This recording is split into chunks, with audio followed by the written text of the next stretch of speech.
அந்த அக்கா தான் அழகுன்னு ஒத்துக்கிறேன், என்ன விடுங்க. அழகுன்னு ஒத்துக்கிறியா? மரியாதையா ஓடி போயிரு. நீனா என்ன டென்ஷன் கிளப்பாத.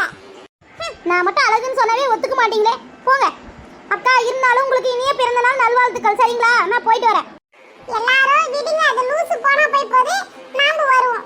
எல்லாருமே வாழ்த்துக்கள் சொல்லுங்க பாப்பாவுக்கு. என்னைக்கும் கடல்